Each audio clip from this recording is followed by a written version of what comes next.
That intro is always interesting. Welcome to another episode of the Funky Marketing Show. It's the show where I host good people who are doing good job for the good people or for themselves, and basically people that are doing something that we called funky or funky marketing, not funk, which relates to the garbage, but funky when it comes to doing things in a different way. Like, like we had it in music with James Brown, with all those other musicians, and I like to have that perspective in marketing and business. And today I have a pleasure of hosting a person that joined LinkedIn just over 6 months ago. And she says to herself that she is anti-buzz marketing strategist, does marketing that moves the needle, craft data with dreams, and we're gonna dive into all of this. So join me in welcoming Sara to the show. Hello. Hello, how are you? How's the Christmas spirit going? A lot. Very, very good. As you can see, I have a tree. I have opposite direction. I have everything on my back anyway. How's it in Switzerland? Like a couple of friends of mine, they're working for a Swiss based company and from my hometown. But it was the first time they actually went to Switzerland. And I asked them, like, they were posting pictures on Instagram stories, those kind of stuff. And I asked them, like, what's it like? And they say, man, I thought it's only in pictures, but it's actually in reality the same. I would say it's very beautiful from a landscape perspective. I'm in Zurich, so obviously it's kind of the big city, even if, it's around 300K, so it's not the biggest city. But something about the stereotypes of mountains, cheese, and money is true. But I love it. I really love it. Yeah, it's interesting. Like when I think of Switzerland, I think of some of the clients that I've been working with from Switzerland. Most of them, happened when I was working as director of operations in another agency, and it was basically a franchise of an Indian company, like basically NLP and advanced learning for children or kids.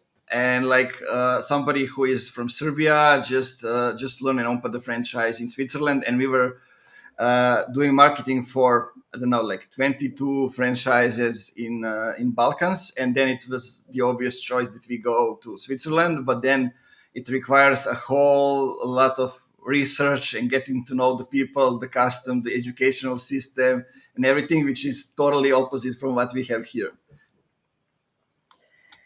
Yeah, well, I cannot really say much about this because I'm kind of an insider by now. I'm Italian. I was born and raised in Rome, but I moved here to study marketing.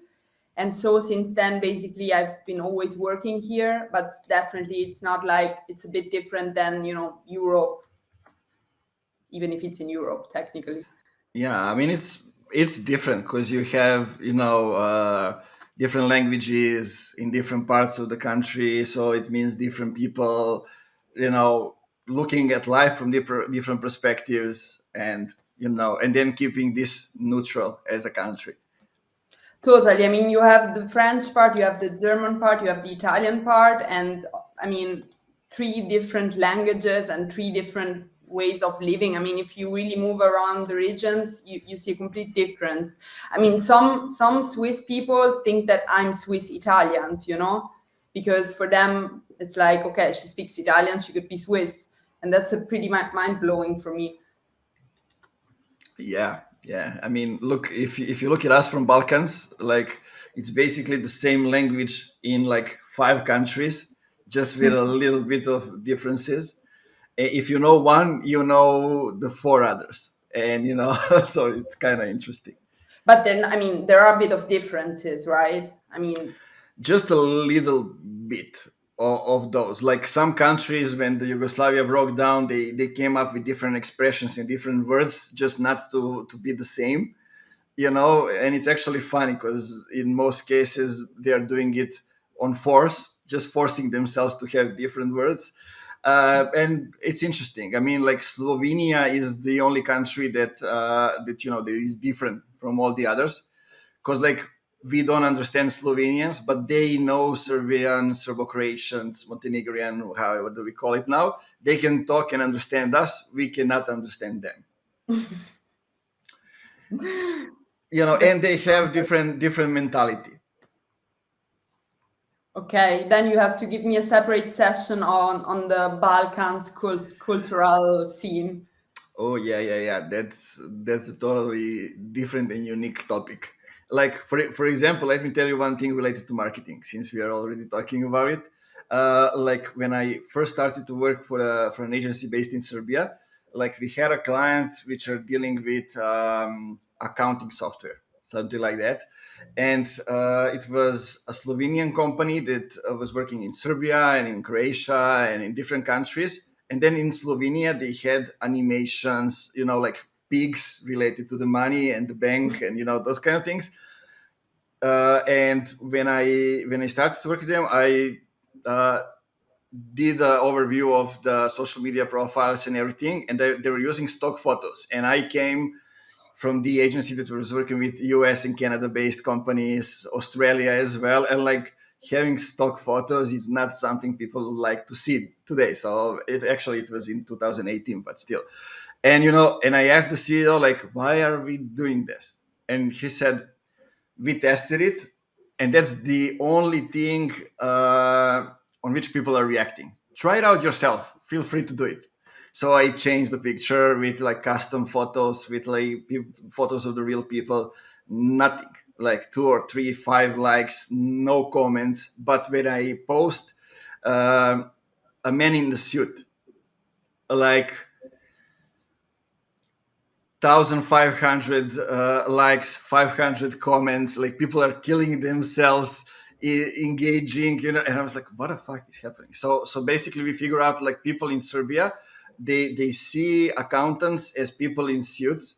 So I think we use 80% or 90% of the photos, of the stock photos on the internet were people in suits, like people in suit in a boat, going on the ladders to the moon, like all kind of stuff. It was kind of crazy, but that's what testing tells you sometimes. Wow, interesting.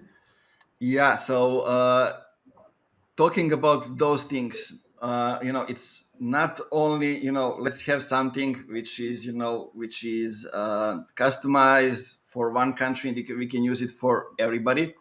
So and you are also talking about it, so not something which is we have a buzz here, it will work everywhere. Let's try to do it in a different way. So how do you actually let's explain the headline. So anti-buzz marketing.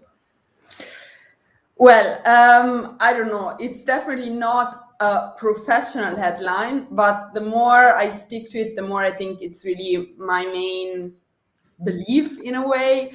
It's basically the opposite of all this stuff that you read, like go viral overnight, or here are 5 simple steps to do this, because nothing is simple in marketing, I believe. It really requires a lot of work, and sometimes you work and it just doesn't work even if you work hard on it. And so I really hope with my content to just give some help, give some advice, if at all, that brings result, that people can actually really work on it and take away something, and not just like things that are easy to believe but just don't bring anything. Yeah, I actually don't think that you need a professional headline just to say that. I think the more you go off formal things, the better. And not only with headlines, but also with marketing. Like I totally agree with that. I was talking with Daniel Chmela from Chili Piper as well, and he's like, having people coming from different backgrounds to work in B2B brings totally different perspectives. And it's the same if you listen to the different music and apply that to your marketing, or not something that everybody else is using. And it goes for hiring, it goes for content, it goes for advertising, for all kind of stuff. Yeah, but I feel the majority on people on LinkedIn are still very afraid, to be authentic. Maybe in marketing we can be a bit more free. Maybe in certain niches it's still a bit more conservative. But the more I talk to people, the more I realize that since we kind of overstepped the line and now we're writing, we're active, we see that it's working. Still, it's like what 5% of users on LinkedIn. So yeah. Yeah, and like few years ago when LinkedIn was still very formal place, basically an online CV and those kind of things. And one person that moved the needle, um, I always forget his name, but he was a guy from Milwaukee with and still is with the guy with a huge hat on his profile photo, and it was the only thing that was different from all the others on LinkedIn. Basically, he was the first one that came wearing a hat, and like it made a huge difference. Like, and he was talking meaningful stuff, of course, and he blew up on LinkedIn. Basically, that was the trigger.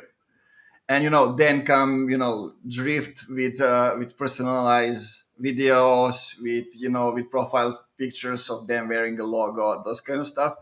But it's never gonna be the majority of the people, and I think that that's okay. I mean, that's what differentiate people that know how to do it from the others that just try to blend it.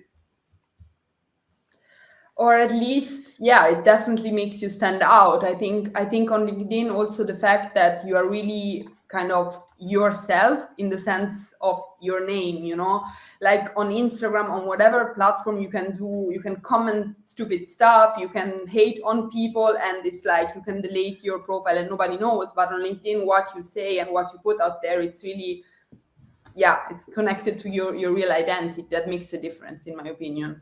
Yeah, and I think like why we don't have that many people that try to be different is that everybody can see what you are doing over there, what you are commenting, liking. It's all visible. Like a like and comment are like a post, and like everybody from your company can see it. Everybody else can see it, and I think for majority of people, it's a little bit frightening. It's scary to do it. That's actually something that makes me think about my new position, because I started a new job like now 1 month ago. And obviously for a new employer, that maybe is not used to people having being so active on LinkedIn and whatever, it can be weird at the beginning. It's like you see that the person is commenting all day long on LinkedIn, like, are they even working? Well, actually my boss is pretty cool, and I think he has a very open mindset. And during the job interview I also told him, hey, I'm kind of active on LinkedIn, so don't be afraid. And he was like, yeah, go for it. That's really super good. I want to do it too, but I don't have time, whatever. And so I actually added him during the job interview. So I thought also, like it will not come as a, oh my God, the first day of work, but it's like a constant, it's always like that. And so, yeah, I think, yeah, it just reminds me what you just said. Yeah, and like I mean, companies should empower people instead of doing those things. But there's one thing that I like to emphasize, and I think it's important, is that as long as you don't keep the best stuff for yourself, but you do them on your job position for the company that you work for, it's all good. Like I see a lot of people that got stuck in those personal branding things, those kind of stuff, and they keep the best stuff, their best knowledge and learnings and everything for their personal profile, not for the company they are working in, and that's counterproductive. Absolutely, especially when you're not kind of selling to your audience, like in the sense, my main audience is probably marketers and salespeople, and my current company is obviously not selling to that audience. So it's even more important that the knowledge is passed, I think. Yeah, and to get to that, I recommend to everybody listen to the Funky Marketing Show episode with MJ Peters, who was at the time at the Fireplace. Now she's working at Refine Labs. When she explained the way she used LinkedIn to get to the target groups of people that are not on LinkedIn, but their companies are. So basically through sales and marketing departments in those companies.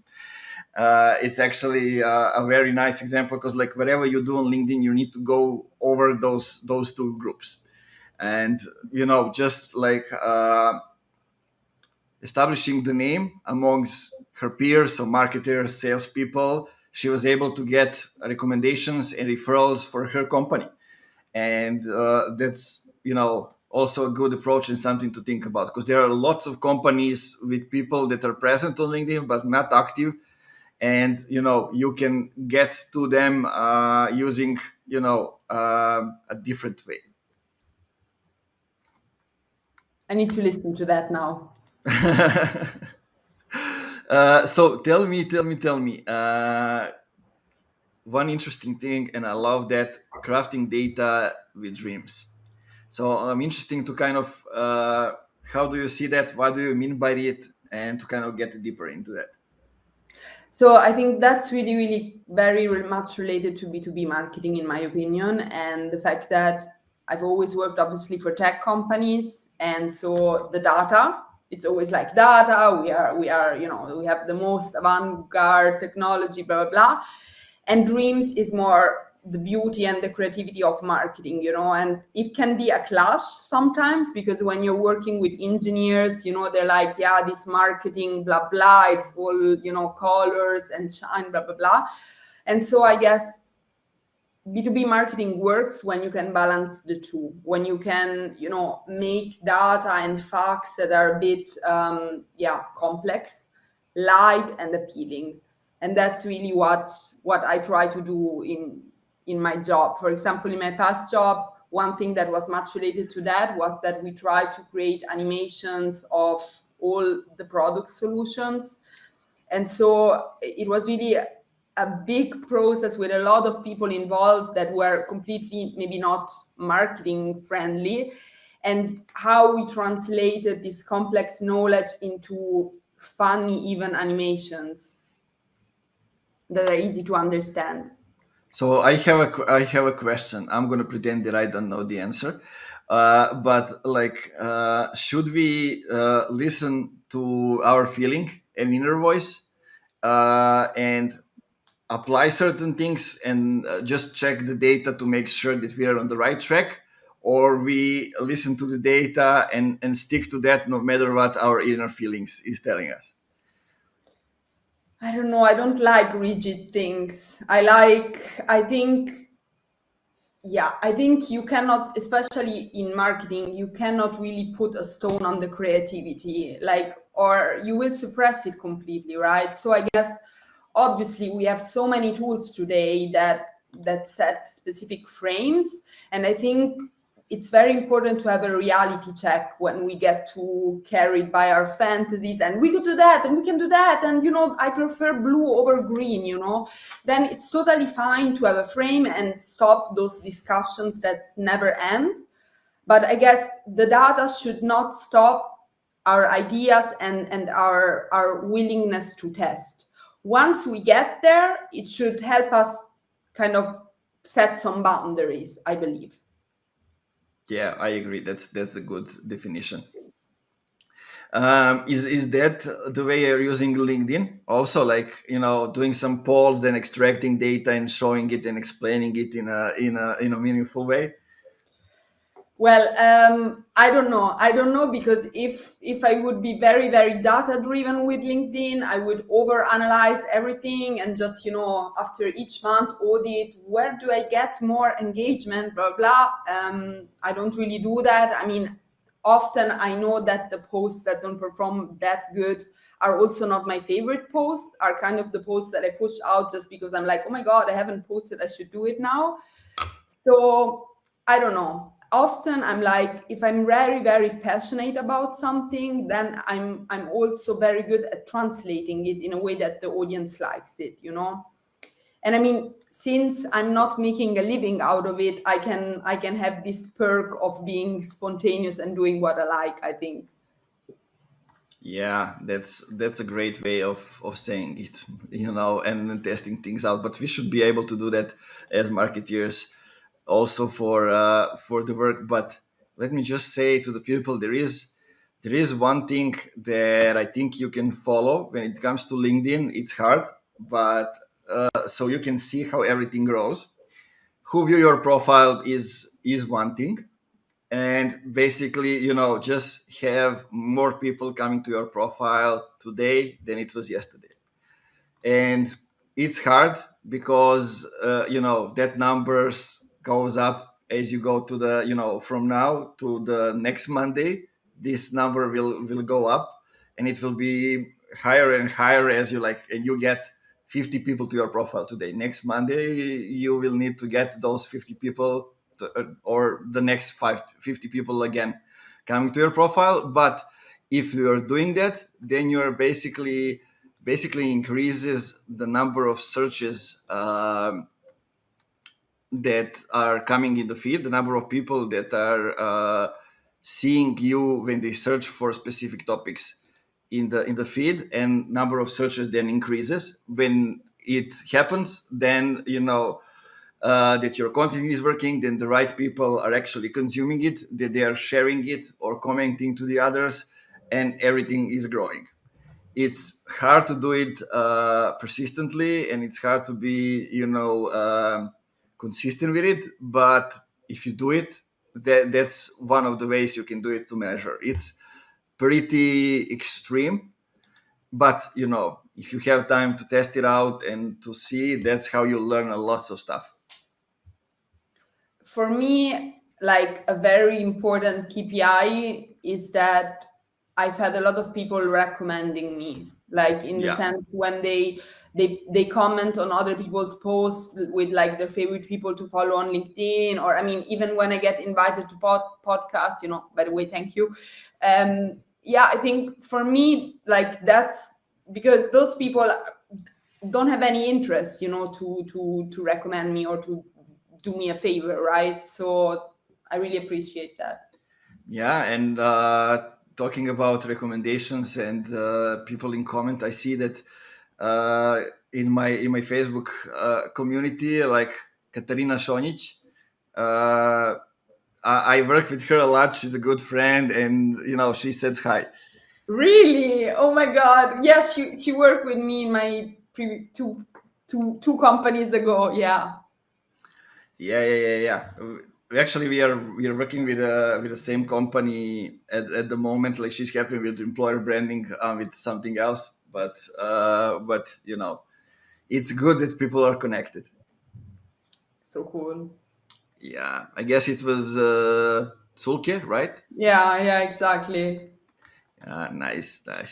Okay, so let's move to something more serious. So my opinion of doing the ads is actually that ads shouldn't feel like ads. It should be just an extension of what we are doing organically. So you also talk about it a lot. Like, how can we actually get to the point where ads don't feel like ads? What can we do about it?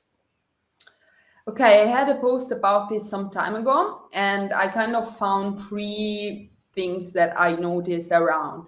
So one is kind of creative product marketing, which is in a way applying the aesthetics of B2C to B2B, like to give an idea.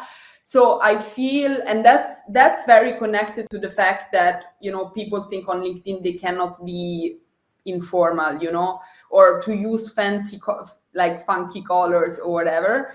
And so I think they feel like they need to craft just like the standard messages, maybe with a stock image, like maybe they can customize the title if at all, while I see a lot of B2B companies really showing their product in a nice way, like maybe combining graphic design and visuals and shapes and I don't know, animations with, for example, their user interface, which works very well. And so people can also understand a bit how the things work, if you combine it with movement, with statistics, etc. So that's also going anti what's what's been done before and what most companies are doing right away, right? So it's like B2B is still like mystic, gray, foggy. It's like, doing things differently and trying to differentiate by, by being yourself and applying those emotions in the ads. Absolutely. And I think since nobody does it, it will already, even if the creative is not that good per se, people will stop scrolling and just being like, what is this, So, yeah. I mean, now I'm not anymore in B2B SaaS, so probably for consulting companies, etc., you need to think more about people or something, but still. And the other one is kind of product data. For example, here in Zurich, we had a company that is kind of the Swiss Amazon or something. And they have always this product data campaign. So I don't know, for example, one time they had kind of humor with product data, like, I don't know, we sent this product back 5,500 times. Another time they had kind of for every area of the city, kind of this was the product most ordered in this specific area, all of those things. And I just think it's brilliant. Like, it's, I don't know, you just feel like, oh my God, they are local, or my God, they know me because they know exactly not only the city, but they know where I live. So I think there are a lot of ways to play around with that, and you have the data anyway.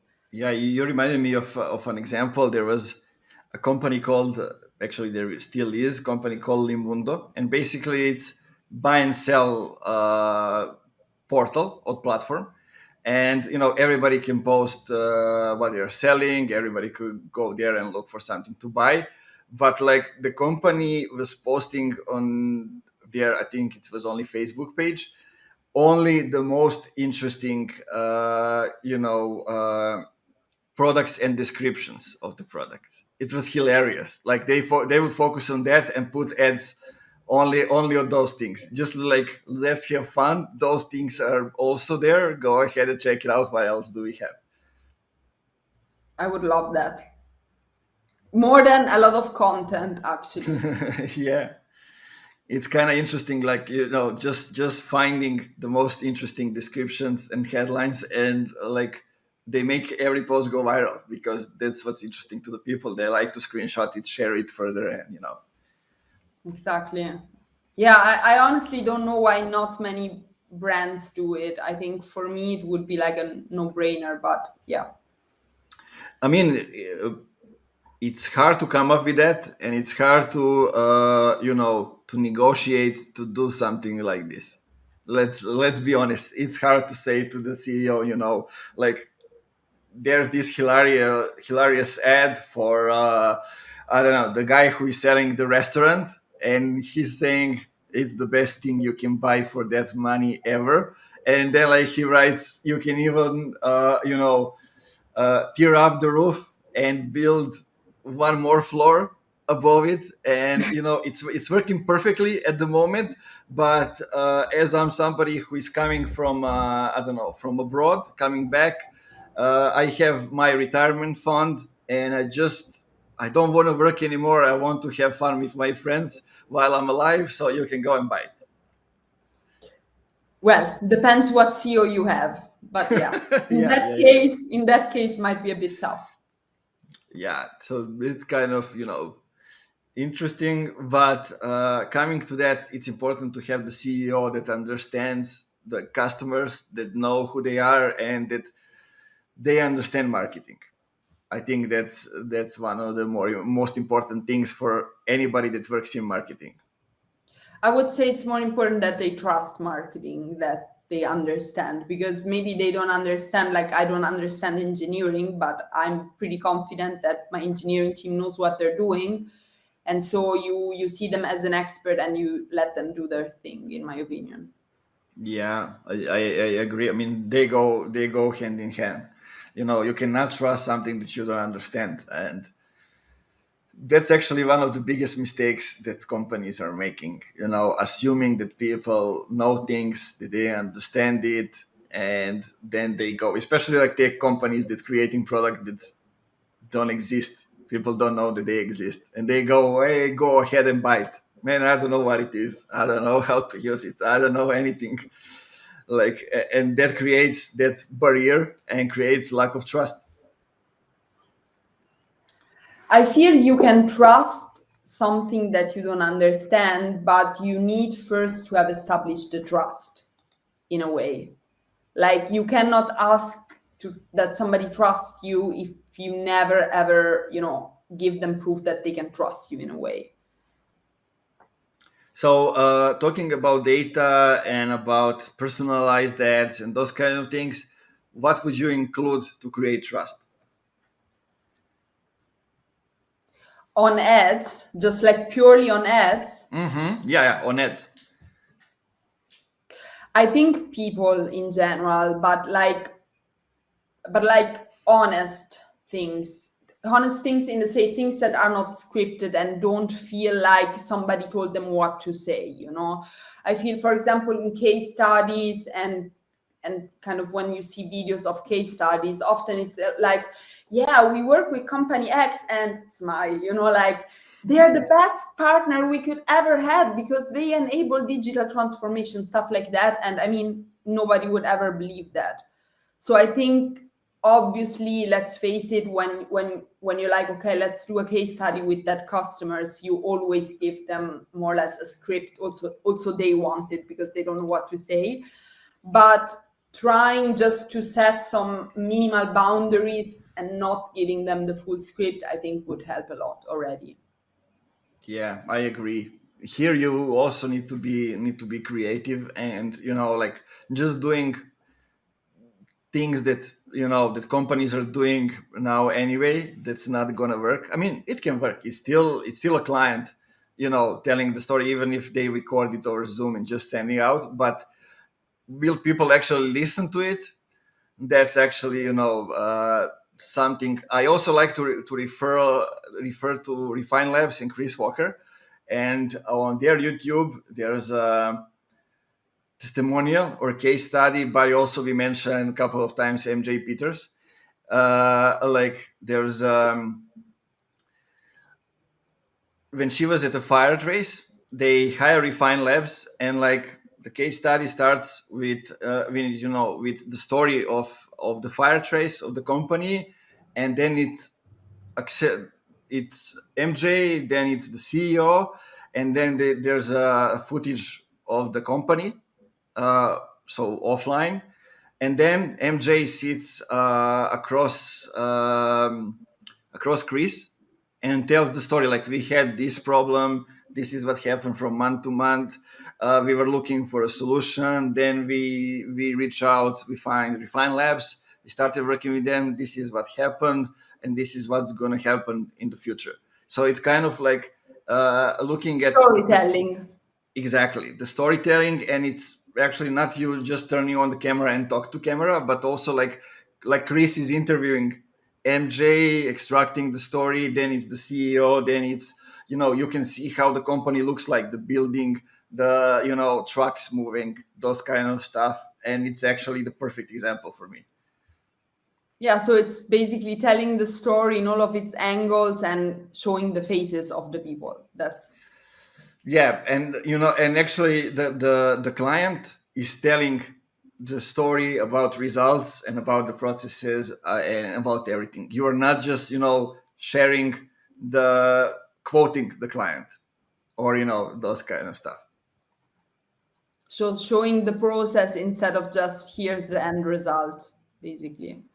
Yeah, I mean everything, showing the people that been into it, showing the results, sharing the process, everything, and allowing people to visualize it. I think that's the most important. Like, I see this company and they have done it, so let's see how we can go and do it as well. So but let me ask you one thing that is really really interesting, and I see lots of people talking about it these days on LinkedIn, like Juliana Jackson and some others. It's like strategy versus execution, because like it's the end of the year, everybody's talking about creating the strategy, how should you do it, what should you do before that, and then on the other hand is execution, because I see lots of companies create strategies that don't execute. But on the other hand, there are people who don't have a strategy and they just do the execution and they just crush it. Well, I think the things looked very, very different working in a bigger company and a startup. So, I mean, it's not always the case, but often, obviously, in smaller companies, you have the pressure and you just need to, do. While in bigger companies, maybe you have more people, you can take things a bit more chilled, extend the deadlines, whatever. And so, often you have all those strategies and a lot of presentations.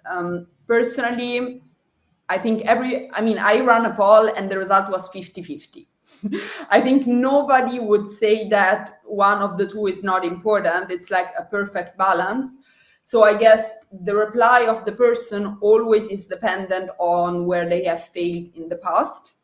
And my personal reply here is that I've had too often just execution without any thought, like, okay, no, we don't have time to talk and to think what's the strategy. Let's try out, So here it's totally fine if you try out and then after you've done your test, you're like, okay, this is the result. What did we learn from here, But my personal problem with that is when you're just pushing out stuff, but you actually never see what's the result, then you're just, running in loops and wasting money and wasting time. And I don't like it. So I like to think a bit like, okay, if I do this, I want to have this. Will I achieve it or not? And then you can try a new test. Yeah, I agree. I mean, you need to start from having a business goals, and marketing should understand the business goals. What are the goals? Then to see,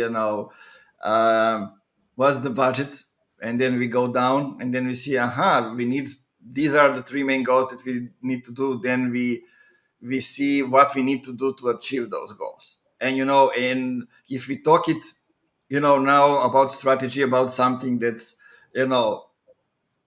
people can often be afraid of it, like it's we need to create a strategy for the whole year, but then when you break it down into smaller pieces, like we need to do this year, these Exactly. 2 things, or these 3 things, or something like that. I was just doing that for a funky marketing. Like, I want to make the company sustainable. To make it sustainable, we need to create this, and this. How can we do it? We have this. What are the things that we don't have? Let's go and do it, and then let's execute. What do we want to get out of it? It's this, and this. And basically, then it becomes, more clear, and we get it into day by day tasks. And then, it's doing things on a daily level. It gets you closer to the bigger goal. I mean, I try to explain it practically. I don't know if I I get it. succeed. So I guess maybe we can say, instead of strategizing, because then people start off like the paper with 200 pages. So I guess it's really more seeing marketing as something strategic, setting a goal, and then executing about it. Like with any other project, it's not rocket science, Yeah, and to go back to the headline of our session, how to do marketing that that moves. I think what's interesting here is that we need to follow a certain narrative, right? And I want to get your perspective on it. Whenever I'm like in my position where I'm creating the strategy or whatever, I want to have a certain narrative that I'm following, because then I can get, specific things I can do, specific actions I can get, this post goes into this part of the narrative, this post goes into that one. It's kind of easy to go ahead and do it. Do you do something similar, or, you do it differently? I don't really understand the question. You need to be a bit more specific. Let's do it. So, for example, you said you want to, achieve certain goal on LinkedIn, and to be able to get there, you need to get, to get to know the audience and everything. But I don't go to execute and create content before I create a certain narrative. For example, like, what's the change that you want to make? Who is the bad guy? How are we helping the good guy win? What does it look like when they win? Those kind of things, and then just adding pieces into the puzzle. Well, on paper, yes, but not always. I mean, sometimes you also just start because maybe at the beginning you're like, okay, I want to create all of these things, and then you try to create them and you see you don't progress much, Then you have two paths. So either you keep on, researching and breaking your head on this, but when it gets too overwhelming, I believe that in marketing, it's also important just to follow a few ideas you have, because often already kind of proceeding on this gives you some pieces that will make you advance, So for example, if you test a few different narratives, maybe you see if people are reacting, maybe you see how you react when you push it out. Sometimes you feel ridiculous about yourself, or stuff like that. So yeah, that's my answer. Yeah, that's good, because I see lots of companies, create the content, and like they have at least 10 eyeballs on each piece of content, and then everything that goes out is their opinion, not the opinion of the people. Then you don't know if the content is okay, does it go along with the narrative, does it achieve the goal? You don't know anything. So maybe a question for you. We are now freestyling, people, just so you know, and we are going off what we agreed, just to get to the specific topics. But I have a question for you. I don't know if you had done it or you will do it. I'm sure that you will do it. But how do you make sure that that you communicate the importance of testing and then optimizing content where you start creating it?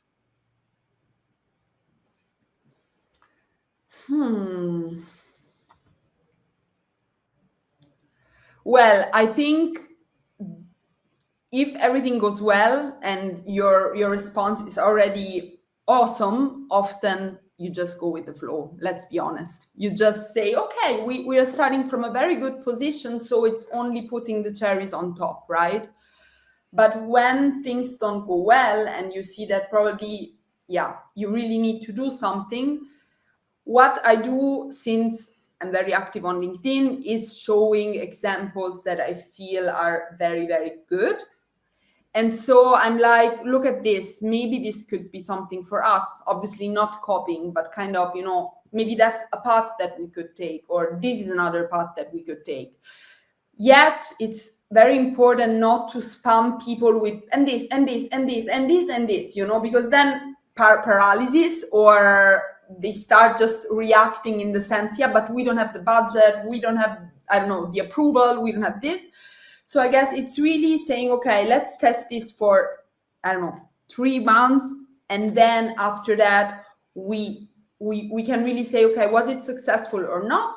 And if not, those are the different paths that we could take. And to be honest, like, if the performance is bad, I don't think that there are, I've never met people that are not open to improve things. Yeah, I totally agree. Like, just to explain, I meant, like, if people are not aware that they need to test it out, it won't go out at all. Like, you may have one piece of content going out per month, the one that everybody agrees on. And I think what you said, like, using your own profile to test things out and to show them, like, doing something on the side and show, guys, I have done this like 10 times and it worked every single time, so maybe we can do this as well. So there's something about it. And when you approach like that, they will listen to you and they will say, okay, why not? We saw it working, maybe we can try it out. Yeah, this definitely, but let's be also realistic. In companies where it's a bigger company with a bigger team, yeah, sometimes you cannot be that spontaneous. There are a lot of interdependencies and things. Obviously, bigger companies need to learn from startup and smaller companies in that case, but it's also not really the same thing. Yeah, definitely not the same. And definitely there's a bigger structure in the bigger company. So, you need to go through a couple of things, but I can say to the people is like have a clear boundaries. What's a clear yes? What's a clear no? Especially in procurement industry, in finance, that's very much needed. So like this, we cannot try it at all, and this is the yes. But inside those two, like in the middle of those two, we can try things out. And like it's simple, but you need to have those boundaries. Otherwise, like you need to ask this person, you need to ask this person, they need to confirm, and then it goes on and on. And basically, Yeah. what you're doing, making proposals, and none of them is considered or accepted, basically. Oh yeah. I'm sure you have been through that. I know I am, especially working with bigger companies. Yeah, obviously everybody has, but I think that's part of the journey, and I think it's something definitely that, yeah, where I have learned from what I Yeah. don't want. Yeah, definitely. Okay, so what's the one thing you want to say that we didn't mention, didn't say? It's up to your mind, or you want people to remember? Oh my god. Oh my god. Oh my god. 1, 2, 3. 1, 2, 3. Brain. It can be three things. It's okay. I don't know. I think since we mentioned it on LinkedIn, like I really think that somebody shouldn't be scared of trying things out. I mean, start small, don't maybe push out something very crazy and very provocative on the first time, but just start where you feel like starting, it's not that scary. And also, I think people should really stop believing those gurus that say that, like, yeah, I went in 3 months from homeless and broke. This is how you can make money online. Even my kid makes money online. I mean, it's really like a business based on what people want to believe, and it's very easy to hide behind a screen and make such claims. I totally agree. I met all kind of people, especially not only on LinkedIn, but everywhere. On LinkedIn, I think they're more successful because people are considering should I leave them a comment or no. Let's keep it, and then they continue doing what they're doing. But yeah, what you said, to get back to it, I think it's very important to try things out, to test things out, but before that also to get to know your target groups, your customers, and to see what's working, what's not. And I think those needles that we want to move are the things that connect like two types of customers, or three different customers, and those are things which are not always related to the work that they are doing. I don't know if you are seeing that, but like there are 5 ICPs that we have. 3 of them, are fans of hiking. Like 2 of them like to ride a bicycle. And then there's a place for creativity and for doing something that's out of the box for those two types of customers. I know you like basketball, for example. Yeah. That's like if you go to my Twitter, I think that's why people are following and unfollowing me. Because I when I talk about basketball, oftentimes I'm tweeting in Serbian, sometimes in English. Yeah, but if I'm watching Partizan, of course I'm tweeting in Serbian, and like people are following me for marketing, and then what the hell is this guy doing? you know, Kind of interesting. You don't have a Twitter, or you have it? I didn't ask you that. No, I don't. It never got me. Yeah, I think Twitter was my first social media that I got really involved as an ex-activist and somebody who is over there. Then like, okay, Facebook, and then other stuff. Actually, I was there pre-Twitter and pre-Facebook. Oh my God, I'm old. What other platforms do you use? Right now, I mean, I'm everywhere. So it's Instagram, but not that much for marketing. There's Twitter, Facebook, LinkedIn. I mean, I'm present on all the other platforms. I'm not just using them more. Like I have a profile on TikTok, but I don't use it that much. I don't think it's okay for B2B, even if some people are trying it out. At least not yet, because you know. But like I tried everything because to be able to lead and to manage things and to know how things works, I think I need to know at least how things are working. Yeah, What are absolutely. you using except LinkedIn? Well, Instagram, I hate it. So really like it's dying. I started a TikTok account, but just like to test around and be stupid and maybe have the acting career that I never had, you know. So when I'm lip syncing, I feel like I don't know, cheap version of whatever actress, I don't know.